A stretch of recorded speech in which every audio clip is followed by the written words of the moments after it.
नमस्कार दोस्तों, संकल्प मैथ क्लासेस में आपका स्वागत है। हम कर रहे हैं चक्रवृद्धि ब्याज और चक्रवृद्धि ब्याज का टाइप थर्ड शुरू कर रहे हैं, तीसरा टाइप शुरू कर रहे हैं और इसका भाग एक है।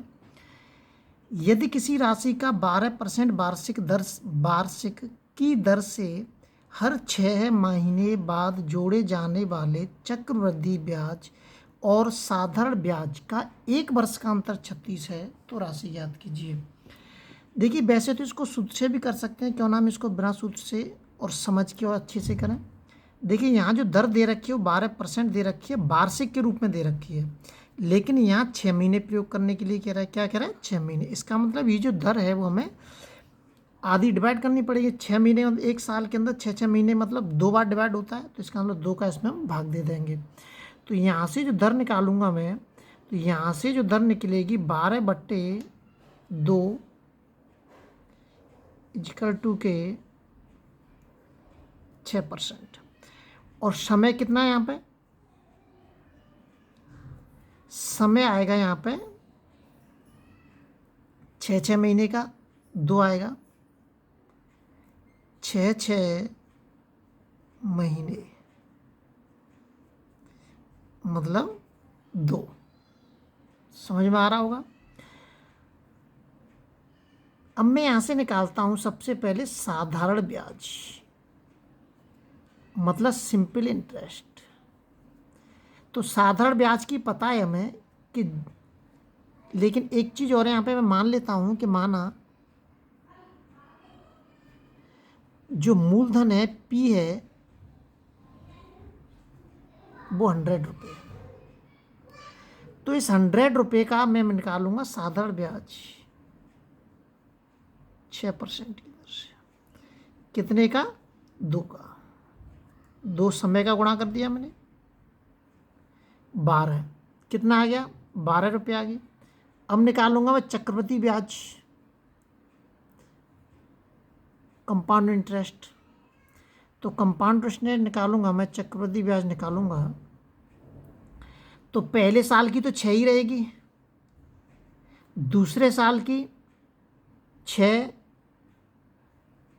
+ 6 का 6%। जब मैं इसकी कैलकुलेशन करूंगा तो यह आ जाएगा 12.36 रुपये। अब इन दोनों का क्या निकालूंगा? अंतर। अंतर कितना आएगा? 0.36। और प्रश्न के अंतर कितना दे रखा है? 36। देखिए, ये अंतर दे रखा है 36। तो 1 बराबर है कितना आ जाएगा यहाँ से? 100। तो 100 बराबर के ये काट के आ गया, ठीक है। तो अब मैं 100 बराबर के 100% बराबर कितना हो जाएगा? 10,000। ये माली मूल राशि है और यही वो पूछ रहा है। मैंने 100 का गुणा इधर भी कर दिया, इधर भी कर। अब ये छोटी मोटी कैलकुलेशन करना आप पे आना चाहिए। अगला सवाल देखते हैं। अगला जो सवाल दे रखा है,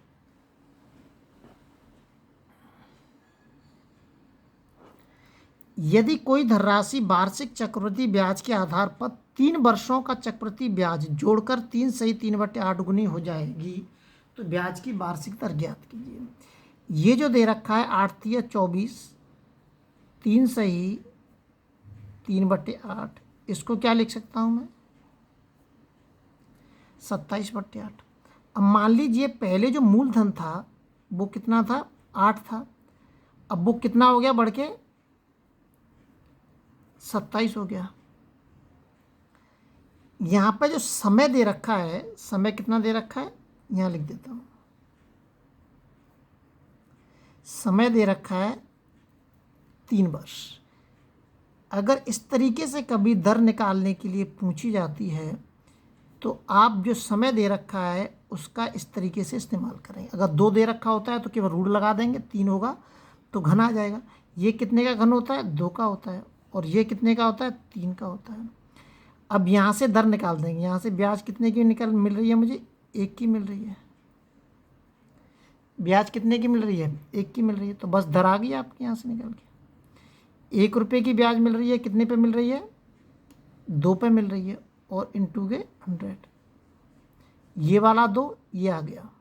ये मूलधन है और ये इस साइड का मिश्र धन है, तो काट दीजिए इसको आप 50%। बी ऑप्शन इसका इसमें एकदम सही होगा। अगले वीडियो में आपसे फिर मिलते हैं, जब तक आप अपने लेवल पे वीडियो को शेयर और सब्सक्राइब जरूर करें।